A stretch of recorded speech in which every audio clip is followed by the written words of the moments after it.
장면, 진료실. 모든 직원이 퇴근한 밤, 조명이 은은하고 공기는 팽팽하다. 숨을 억누르며 의료용 장갑을 끼며 생각보다 일찍 오셨네요. 그녀의 눈을 똑바로 바라보며 낮고 깊은 목소리. 더는 못 참겠어요. 그날 이후로 끓어오르는 느낌이 밤마다 나를 깨워요. 중간에 멈춘 채로는 버틸 수가 없어요. 침을 꿀꺽 삼키며 차트를 움켜줌. 그날 일은 잘못이었어요. 전 당신의 주치의예요. 천천히 다가와 그녀의 귓가에 속삭이듯 근데 왜 손이 떨리죠? 수백 명을 진찰했을 텐데 왜 나만 그런 반응이 나오는 걸까? 작은 목소리로 숨을 내쉬며 내 손끝이 닿자마자 그곳이 마치 숨겨진 짐승처럼 꿈틀거렸어요. 내 안에 무언가가 깨어났어요. 손목을 잡으며 50년간 얼어있던 내가 나영 손길에 녹아내렸어요. 나영은 의사지만 그 전에 여자잖아요. 그리고 난 나영의 본능을 다시 느끼고 싶어요. 의학적이 아닌 감각적으로. 숨이 거칠어지며 지금 이건 불장난이에요. 타버릴 수도 있어요. 그녀의 입술에 가까이 속삭이며 이미 불붙었잖아요. 이제 진단이 아니라 처방이 필요해요. 나영 손끝, 입술, 숨결로 나를 완전히 해석해줘요. 나영, 장갑을 꽉 끼고 눈빛이 불꽃처럼 빛난다. 침대에 누우세요. 이번 진료는 열분 안에 끝나지 않을 겁니다. 태섭의 그것이 나영의 손길에 서서히 반응하기 시작했다.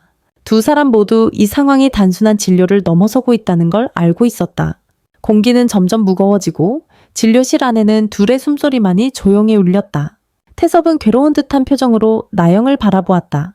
두 사람의 눈빛이 마주치는 순간 오랫동안 쌓여온 경계가 한순간에 무너져 내렸다. 이야기 시작 전에 구독과 좋아요 부탁드립니다. 감사합니다. 오후 2시 성수동의 한 비뇨기과 병원. 나영 원장은 오늘도 평소처럼 환자 명단을 차분히 확인하고 있었다. 흰 가운을 입은 그녀는 진료실 책상에 앉아 컴퓨터 화면을 바라보다가 손끝이 갑자기 멈췄다. 백태섭이라는 이름이 눈에 들어왔다. 나이 56 초진 환자. 나영은 무의식적으로 그 이름을 다시 한번 읽었다. 백시성의 태자가 들어간 이름. 왠지 익숙한 느낌이 들었다.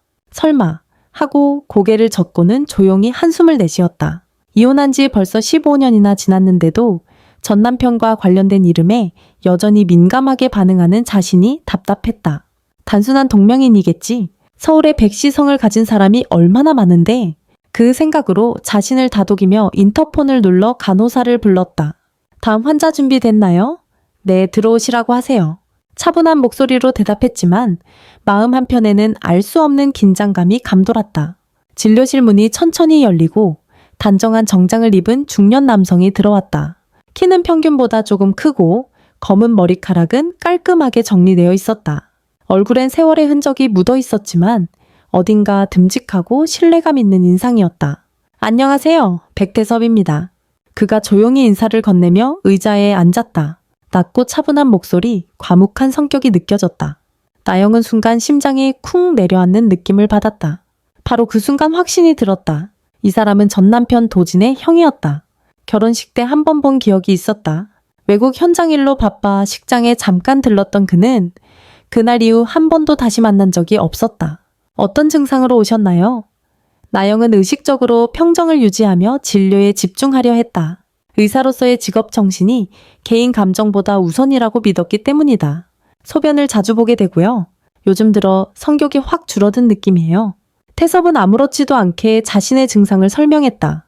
전혀 부끄러워하거나 머뭇거리지 않았고 오히려 담담하고 의연했다. 그런 그의 모습을 보며 나영은 마음 한켠에서 묘한 감정이 피어오르는 걸 느꼈다. 그렇다면 검사를 해봐야겠네요. 옆에 침대로 이동해 주세요.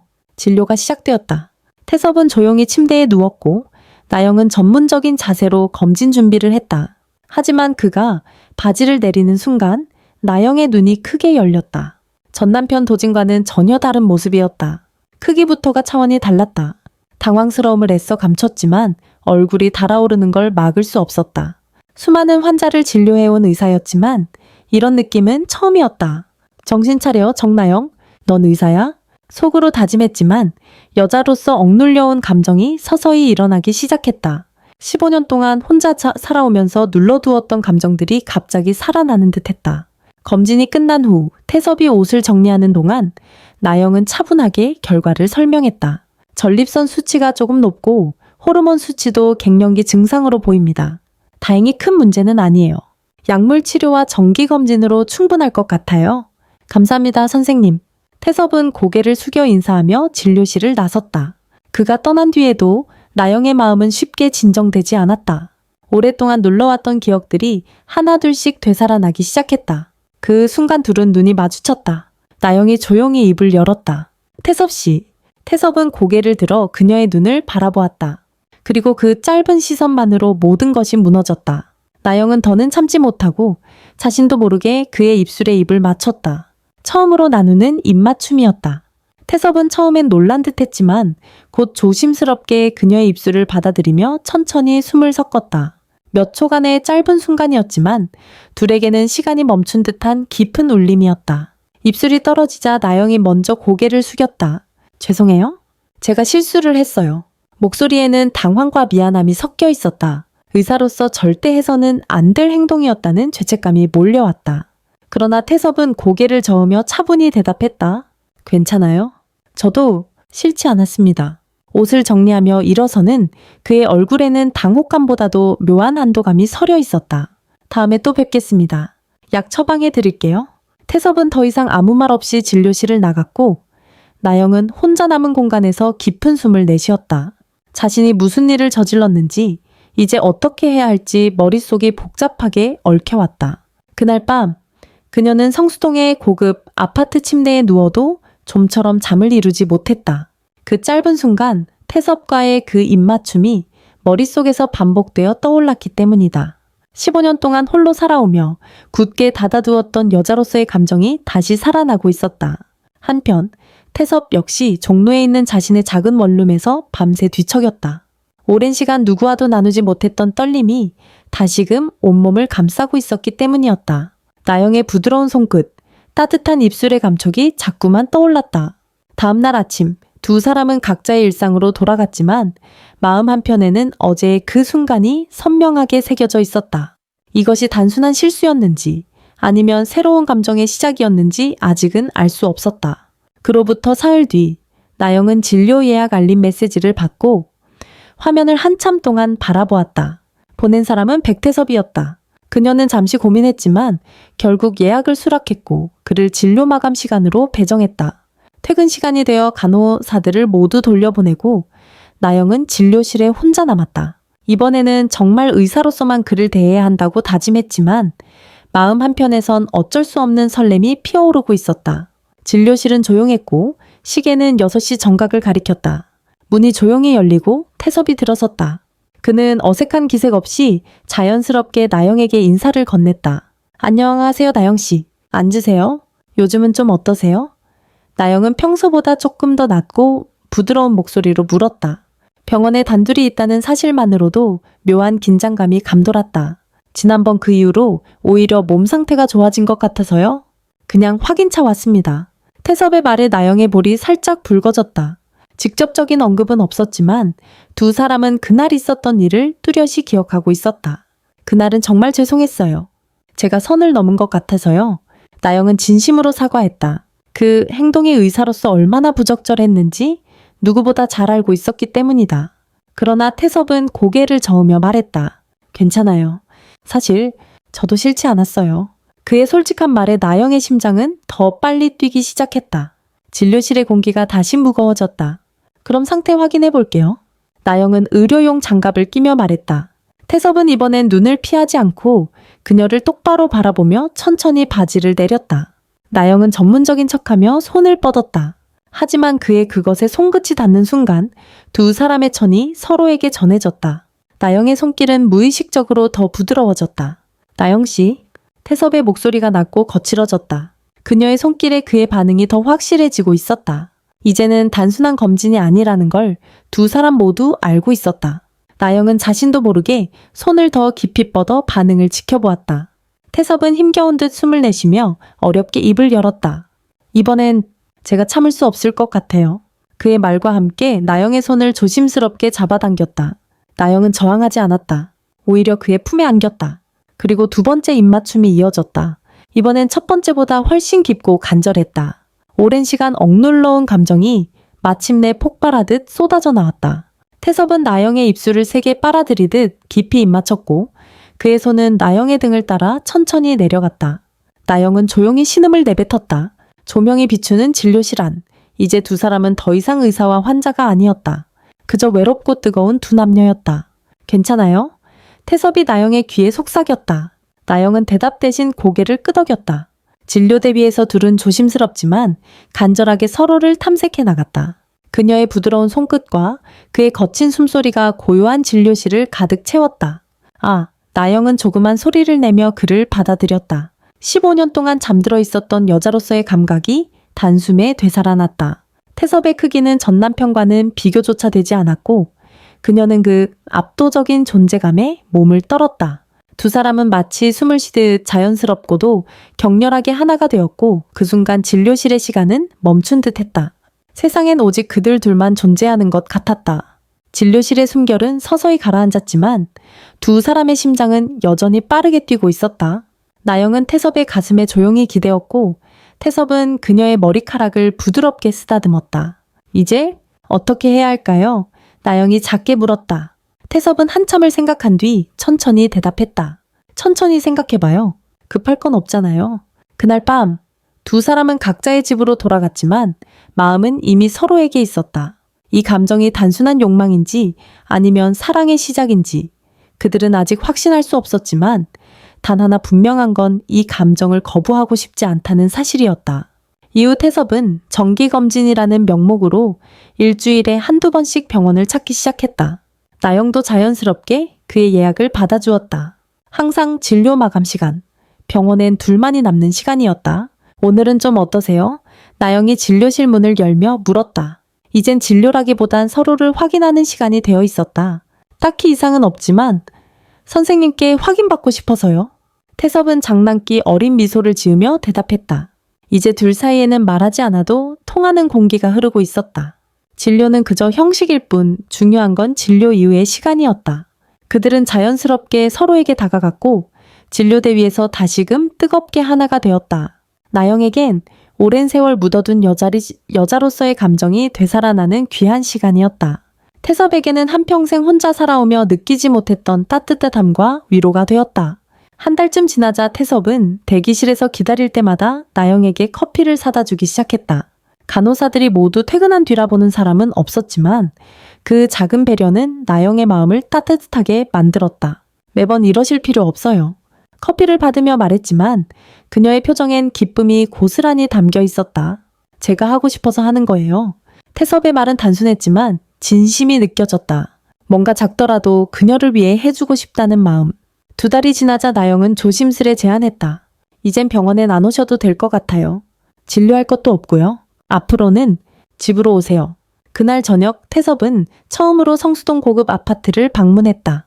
넓고 고급스럽게 꾸며진 거실, 도시가 내려다 보이는 큰 창, 그가 살고 있는 원룸과는 완전히 다른 세상이었다.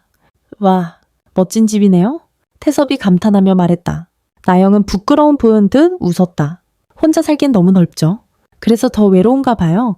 그날 밤 그들은 나영의 침실에서 처음으로 온전히 서로를 탐색했다. 병원 진료대가 아닌 보다 편안하고 자유로운 공간에서의 만남이었다. 나영은 그의 품에 안겨 속삭였다. 당신 정말 다정하고 부드러운 사람이네요. 물론 밤엔 그렇지 않지만 그녀는 수줍게 웃었고 태섭은 그녀의 머리카락을 쓰다듬으며 대답했다. 저도 그래요? 당신과 있으면 마음이 참 편해요. 이런 느낌 처음이에요. 오랫동안 혼자 살아온 두 사람, 서로를 만나 자연스럽게 대화하고 안길 수 있다는 것 자체가 기적처럼 느껴졌다. 그 후로 태섭은 일주일에 여러 번 나영의 집을 찾았다. 함께 저녁을 만들고 소파에 나란히 앉아 이야기를 나누고 때론 아무 말 없이 음악을 들으며 시간을 보냈다. 물론 밤이 되면 언제나 뜨거웠다. 병원 일 힘들지 않아요? 어느 날 태섭이 나영의 어깨를 주무르며 물었다. 나영은 그의 손길에 몸을 맡기며 대답했다. 요즘은 괜찮아요. 아마 당신 덕분일 거예요. 저도요. 당신 만날 생각하면 하루가 금방 지나가요. 둘의 대화는 점점 연인의 말투가 되어갔고 서로에게 없어선 안 될 존재로 자리 잡아갔다. 신기하죠? 우리가 이렇게 다시 만나게 될 줄이야. 나영이 미소 지으며 말했다. 태섭도 고개를 끄덕였다. 그러게요. 늦게 만난 진짜 사랑이라는 게 있다면 아마 이게 그건가 봐요. 진짜 사랑이라는 말에 나영의 가슴이 두근거렸다. 전 남편과의 결혼 생활에서는 느끼지 못했던 감정이었다. 태섭과 함께 있는 시간만큼은 자신도 몰랐던 진짜 나로 존재할 수 있었다. 겨울이 다가오면서 그들의 관계는 더욱 깊어졌고 일상까지 공유하게 되었다. 당신과 있으면 정말 행복해요. 어느 날 밤 나영은 태섭의 품에 안겨 말했다. 태섭은 그녀를 더 꼭 안으며 속삭였다. 나도요. 사랑해요 나영씨. 50대에 찾아온 늦은 사랑. 그래서 더 간절하고 더 소중했다. 두 사람은 서로를 통해 인생의 새로운 장을 열어가고 있었다. 조심스럽지만 분명하게 사랑이라는 이름으로. 그러나 행복은 언제나 지속되지 않는 법이었다. 겨울이 깊어가던 어느 날 태섭은 작업 중 허리를 심하게 삐끗했다. 태양광 패널을 수리하던 중 무거운 장비를 무리하게 들어올린 것이 원인이었다. 극심한 통증으로 결국 병원에 입원하게 되었고 이 사실을 들은 나영은 하던 진료를 마무리하자마자 곧장 병원으로 달려갔다. 택시 안에서도 그녀는 초조하게 손을 꽉 쥔 채로 창밖만 바라보았다. 병실에 도착했을 때 태섭은 침대에 누워 있었고 그의 얼굴에는 통증의 기색이 뚜렷했다. 그러나 나영을 보자 억지로 미소를 지었다. 많이 아파요? 그녀는 침대 옆에 앉아 그의 손을 잡았다. 그 따뜻한 온기에 태섭은 조용히 숨을 내쉬며 말했다. 며칠만 지나면 괜찮아질 거예요. 의사 선생님 말로는 디스크가 살짝 나왔는데 염증만 가라앉으면 괜찮다더라고요. 나영은 안도의 숨을 내쉬며 한참 그의 손을 꼭 잡고 있었다. 잠시 후 그녀는 자판기에서 커피를 뽑기 위해 복도로 나왔다. 따뜻한 캔커피를 들고 돌아서던 순간 복도 저편에서 익숙한 실루엣이 다가오는 것이 보였다. 그녀의 발걸음이 순간 멈췄다. 백도진이었다. 15년 전 이혼했던 전 남편이 그녀 앞에 있었다. 도진 역시 그녀를 보고 놀란 눈빛을 했지만 곧 침착하게 입을 열었다. 정나영 오랜만이네. 나영은 말문이 막혀 그저 그를 바라볼 수밖에 없었다. 너무나도 갑작스러운 재회였다. 여기서 어떻게 형 병문안 왔어? 출장차 한국에 들어왔거든. 도진은 변함없이 차분한 말투로 대답했다. 그리고 그녀의 시선을 천천히 훑으며 말을 이었다. 혹시 그 사람 간호하고 있는 건가? 나영은 말없이 고개를 끄덕였다. 뭐라고 설명해야 할지 어디까지 말해도 괜찮을지 판단이 서지 않았다. 그래, 그럴 줄 알았어. 도진은 혼잣말처럼 말하며 다시 미소를 지었다. 조만간 미국에 완전히 정착할 예정이야. 이번이 아마 마지막 출장일 거야. 그래요? 그녀는 겨우 입을 열었지만 목소리는 떨리고 있었다. 이 상황이 너무 어색하고도 당황스러웠다. 도진은 잠시 나영을 바라보았다가 마지막으로 조용히 인사를 건넸다. 행복해 보여서 다행이야. 그리고 그는 천천히 병실 쪽으로 걸어갔다. 나영은 그 자리에 선 채로 도진의 뒷모습을 바라보며 현실이 갑자기 와닿는 기분에 사로잡혔다. 태섭은 자신의 전 남편의 형이었다. 지금까지는 그를 한담 남자 백태섭으로만 보아왔는데 그 순간만큼은 사회적인 경계와 관계가 그녀를 옥죄기 시작했다. 숨이 턱 막히는 듯한 답답함에 나영은 결국 커피를 병실 문 앞에 그대로 둔 채 병원을 빠져나왔다. 택시를 타고 돌아오는 길 내내 마음은 복잡했고 집에 돌아와서도 좀처럼 잠들 수 없었다. 도움과 함께한 시간은 분명 행복했지만 동시에 이 관계가 과연 옳은 것인가에 대한 의문이 고개를 들었다. 전 남편의 형과의 사랑이라는 현실이 그녀의 가슴을 짓눌렀다. 혼자 남은 침실에서 나영은 자신에게 물었다. 내가 지금 뭘 하고 있는 거지? 도진을 마주친 순간 되살아난 결혼 생활의 아픔, 이혼의 상처, 오랜 외로움. 그 모든 감정들이 한꺼번에 밀려왔다. 한편 병원에서는 태섭이 나영을 기다리고 있었다. 그녀가 갑자기 사라졌지만 복도에서 도진과 마주친 사실을 알고 있었기에 그녀의 혼란을 짐작할 수 있었다. 정나영 씨, 많이 혼란스러웠겠지. 그는 조용히 속으로 중얼이며 다시 눈을 감았다. 그날 이후 나영은 태섭의 전화를 받지 않았다.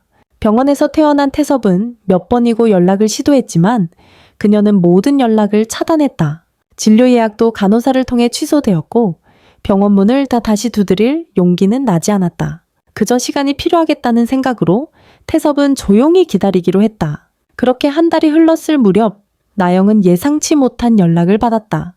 보낸 사람은 백도진이었다. 시간 될 때 잠깐 볼 수 있을까? 할 말이 있어. 그녀는 잠시 망설였지만 결국 만나기로 했다. 정리하지 못한 감정과 감당하지 못한 현실 앞에서 도망만 칠 수는 없었기 때문이다. 강남의 한 조용한 카페, 창가 자리에 앉아있던 나영은 창밖을 바라보며 도진을 기다리고 있었다. 15년 만에 재회, 그리고 지난 병원 복도에서의 충격적인 순간이 겹쳐지며 마음이 복잡하게 요동쳤다. 문이 열리고 도진이 들어섰다. 예전보다 머리카락이 희끗해졌지만 여전히 차분하고 자신감 있는 걸음걸이였다. 그는 나영을 발견하고 조용히 미소를 지으며 다가왔다. 오랜만이야? 네, 정말 오랜만이네요. 인사치레 같은 인사였지만 서로의 눈빛엔 수많은 감정이 얽혀 있었다. 두 사람은 마주 앉아 말없이 커피를 마셨다. 잠시 침묵이 흐르다가 도진이 먼저 입을 열었다. 행복해 보여서 다행이야. 나영은 그 말을 듣고 놀란 듯 그를 바라보았다. 그런가요? 예전이랑 달라 보여? 얼굴이 많이 편안해졌더라. 그의 말에 나영은 문득 태섭과 함께한 시간이 떠올랐다. 매일매일이 고요하고 따뜻했던 나날들, 서로를 바라보는 눈빛만으로도 위로가 되었던 시간들. 다음 주에 미국으로 완전히 들어가. 이번이 마지막 출장일 거야. 도진은 마치 정리된 감정을 담담히 털어놓는 듯 말했다. 목소리엔 미련보다는 새로운 시작에 대한 각오가 느껴졌다. 미국에서 좋은 분 만나셨어요? 나영은 조심스럽게 물었다. 도진은 잠시 웃으며 대답했다. 아마 내년쯤엔 결혼할 것 같아. 축하해요. 진심이었다. 더 이상 그에게 미련이나 원망은 남아있지 않았다. 오히려 새 출발을 축하할 수 있을 정도로 마음이 평온했다. 도진은 잠시 눈을 내리깔다가 조용히 입을 열었다. 그리고 미안했어. 나영은 순간 말없이 그를 바라보았다. 무슨 말을 하려는지 알 것 같았다. 그때 결혼 생활 동안 무심했고 외도도 했고 상처도 많이 줬지. 그게 늘 마음에 남았어. 언젠가 꼭 사과하고 싶었어. 그의 목소리는 낮았지만 단단했고 그 안에는 오래 묵힌 죄책감이 녹아 있었다. 나영의 눈가에 서서히 눈물이 맺혔다. 정말 오랫동안 기다렸던 말이었다. 이미 다 지난 일이에요? 그래도 난 당신이 행복해졌으면 좋겠어. 그리고 형도. 나영은 멈칫했다. 형이. 도진은 고개를 끄덕이며 조용히 말했다. 형, 진심으로 당신 좋아하는 것 같더라. 그걸 어떻게 병원 복도에서 형이 당신 쳐다보는 표정 다 말해주고 있었어. 형은 평생 일에만 묻혀 살았거든. 스스로에겐 아무 기대도 없이 책임만 지고 사는 사람이었어. 그런데 그런 형이 누군가를 그렇게 따뜻하게 바라보는 모습은 처음 봤어. 나영은 말없이 고개를 떨구었다. 마음속 깊은 곳에서 무언가가 무너져 내리듯 떤 눈물이 한 방울 조용히 떨어졌다. 형이 당신 곁에서 웃을 수 있다면 난 그걸로 충분해. 도진은 조용히 자리에서 일어났다. 이제 떠나야겠네. 나영씨 정말 행복하길 바래. 그리고 형한텐 너무 미안해하지 마. 그 사람도 이 사람 간절하니까. 그렇게 도진은 마지막 인사를 남기고 카페를 나섰다. 나영은 그 자리에 한참을 앉아 있었고 돌아오는 길엔 눈물이 끊임없이 흘렀다. 하지만 이번엔 슬픔이 아닌 복잡한 마음이 정리되어가는 눈물이었다. 집에 도착한 그녀는 한 달 동안 열지 않았던 메시지함을 열었다. 백태섭이라는 이름으로 저장된 번호가 수십 개의 메시지를 남기고 있었다. 걱정하지 마세요. 기다릴게요. 오늘도 당신 생각했어요. 오늘 보고 싶어요? 걸레 단순하지만 그 안에는 진심이 가득 담겨 있었다. 나영은 그를 다시 만나고 싶었지만 어떻게 시작해야 할지 몰랐다. 다음날 저녁, 진료실에 혼자 앉아있던 그녀는 마지막 환자가 떠난 뒤 간호사들을 모두 퇴근시켰다. 그리고 차트를 넘기며 조용히 태섭을 기다렸다. 그를 다시 보게 될 생각에 가슴이 두근거렸고 한 달 동안 말하지 못했던 말들을 어떻게 꺼낼지 수없이 고민하고 있었다. 8시가 조금 넘자 진료실 문이 조용히 열렸다. 태섭이 들어섰고 나영은 그 순간 눈가가 뜨거워졌다. 한 달 동안 보지 못했던 그 따뜻한 얼굴, 다정한 눈빛이 너무나 그리웠던 나날들이 스쳐갔다. 안녕하세요. 나영 씨. 여전히 차분한 목소리. 그러나 눈가에는 피로가 가득했다. 걱정과 기다림으로 버틴 시간이 얼마나 길었을지 그녀는 알 수 있었다. 태섭 씨, 정말 죄송해요. 나영이 먼저 입을 열었다. 태섭은 고개를 저으며 천천히 의자에 앉았다. 그래, 괜찮아요? 충분히 이해해요. 아니에요? 저 혼자 생각만 했고 연락도 끊고 미안해요. 정말? 그녀의 목소리에는 후회와 진심이 가득 담겨 있었다. 태섭은 그런 나영을 말없이 바라보다가 조용히 물었다. 도진 씨 만났죠? 나영은 고개를 끄덕였다. 알고 있었어요. 병원에서 나한테도 인사했거든요. 그래서 더 혼란스러웠어요. 갑자기 현실이 확 밀려와서 겁이 났어요. 그녀는 지난 한 달간의 감정을 솔직하게 털어놓았다. 태섭과 함께한 시간이 얼마나 소중했는지, 그와의 관계가 얼마나 위태롭게 느껴졌는지, 그리고 그럼에도 그를 포기할 수 없었음을. 태섭은 조용히 그녀의 말을 듣다가 고개를 끄덕이며 말했다. 저도 그랬어요. 나도 처음엔 그 경계가 마음에 걸렸어요. 하지만 지금은 확신해요. 당신과 제 동생은 이미 오래전에 끝난 관계고 지금 중요한 건 당신과 나. 그의 말에 나영의 마음이 녹아내렸다. 그 단순하고 분명한 말이 그녀의 모든 혼란을 잠재우는 듯 했다. 도진 씨도 그러더라고요. 우리를 축복해준다고. 형이 웃는 거 처음 봤대요. 태섭은 그 말을 듣고 조용히 미소 지었다. 그 미소 하나에 나영은 마지막 남은 죄책감까지도 덜어낼 수 있었다. 잠시 침묵이 흐르다 태섭이 갑자기 자신의 가슴을 가리키며 말했다.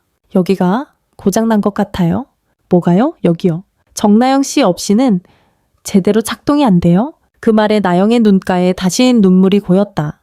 그녀는 자리에서 일어나 태섭에게 다가갔고 태섭 역시 천천히 일어섰다. 그들은 말없이 서로를 껴안았고 그 따뜻한 품속에서 긴 이별의 공백을 하나하나 메워갔다. 당신이 그리웠어요. 태섭의 낮은 목소리가 나영의 귓가를 스쳤다.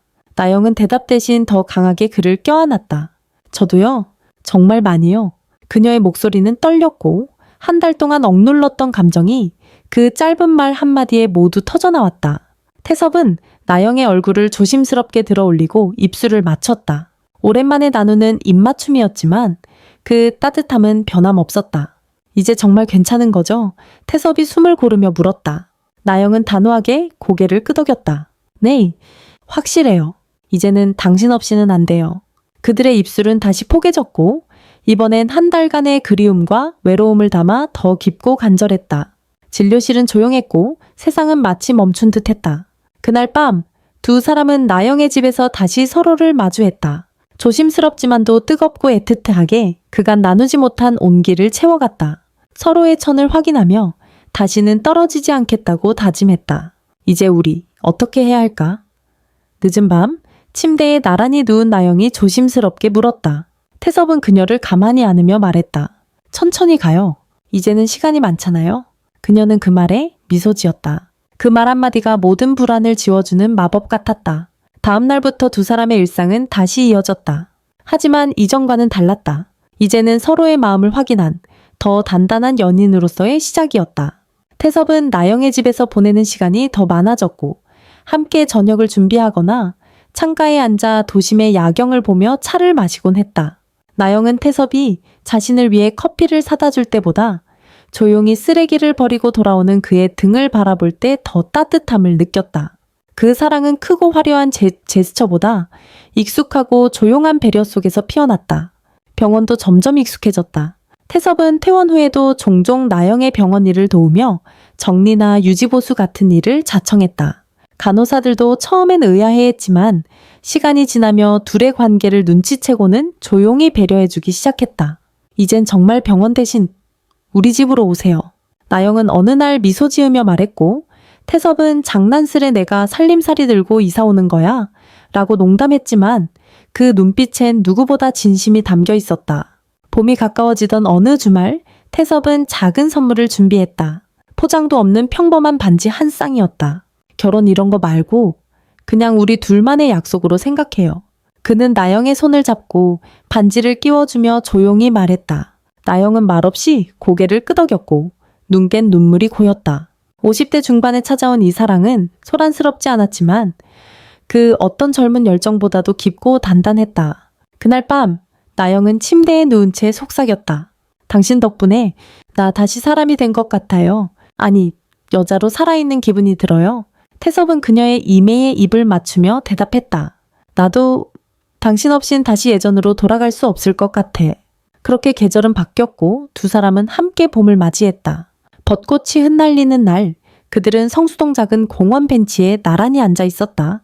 커피를 들고 웃으며 이야기를 나누는 모습은 오랜 연인이 아니라 이제 막 사랑을 시작한 연인의 모습 같았다. 혹시 우리가 너무 늦게 만난 걸까? 나영이 문득 말했다. 태섭은 고개를 저으며 단호히 대답했다. 아니, 지금이 딱 좋아. 더 일찍 만났으면 우린 서로를 몰랐을지도 몰라. 지금의 내가 당신을 알아볼 수 있었던 건 그만큼 살아봤기 때문이니까. 그의 말에 나영은 조용히 고개를 끄덕였다. 이제는 모든 것이 명확했다. 늦게 찾아온 사랑이지만 그래서 더 간절하고 소중했다. 그렇게 두 사람은 이름 없이도 충분한 연인으로 조용히 그리고 분명하게 인생의 다음 장을 함께 걸어가고 있었다. 그들의 이야기에는 더 이상 환자도 의사도 전가족도 존재하지 않았다. 오직 나영과 태섭 그리고 그들만의 진짜 사랑만이 남아 있었다.